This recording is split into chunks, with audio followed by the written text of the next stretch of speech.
மட்டும்தான் ஒரு சீனையும் ஒரு ஃபைட்டையும் கம்போஸ் பண்ண முடியும். அவர் பண்ணுனது தானே இது எல்லாமே. ஒரு வெற்றி அவருக்கு மட்டுமே சேரும். ஒரு தோல்வியும் நாளைக்கு காலையில் அது படம் தோல்வினா அவர் என்ன கழுவி கழுவி ஊற்றுவீங்க. அப்போ வந்து இவ்வளோ பெரிய விஷயங்கள் ஒரு சுந்தர் சி ஒரு மணிரத்னமோ யாழியை பற்றி இப்போ ஒன்று பண்ணிட்டாங்கன்னா இன்றைக்கி இண்டஸ்ட்ரியை தூக்கி வச்சு கொண்டாடிடுவீங்க. ஈரானி படம் அவ்வளோ வந்து சிம்பிளாக ஏன் சின்ன படம் இது என்ன சின்ன படமா இது என்ன பிரதர்? எத்தனை கோடி ரூபா இது பண்ணியிருக்காங்க. அவர் சொன்னார் இஎஃப்எக்ஸ் பிரதர். அவர் வந்து அதாவது இந்த படத்தில் இன்னொரு விஷயம் முக்கியமாக சொல்லிடுறேன்.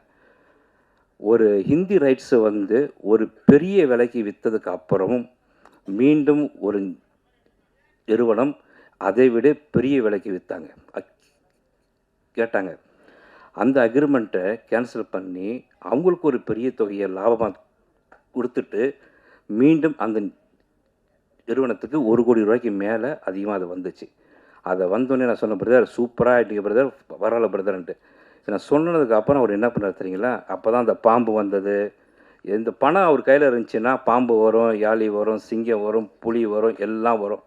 பணம் இல்லைன்னா அப்படியே கம்முன்னு இருப்பார். பணம் அதாவது அவர் மாதிரி ஒரு தயாரிப்பாளர், ஒரு இயக்குனர் நீங்கள் யாருமே இந்த இண்டஸ்ட்ரி பார்க்க முடியாது. தயவுசெய்து ஊட நண்பர்கள் அனைவரும் இவரை எந்த அளவு நீங்கள் எல்லோரும் ஃபோக்கஸ் பண்ண பண்ணுங்கள்.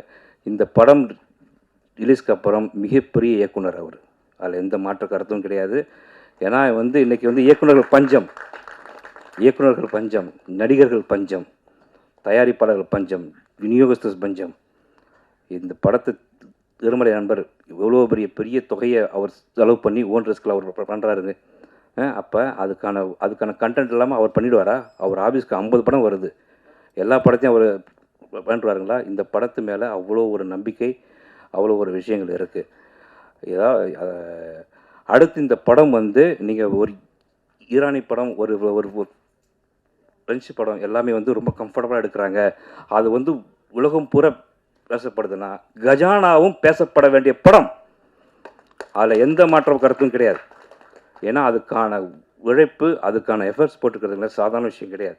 என்ன நீங்கள் வந்து டெக்னிக்கலாக வந்து எவ்வளோ நீங்கள் வந்திருந்தாலும் அதை வேலை வாங்கக்கூடிய திறமையும் ஆற்றலும் யாருக்கு இருக்குது? ஒரு இயக்குநர்கள் தான் இருக்குது.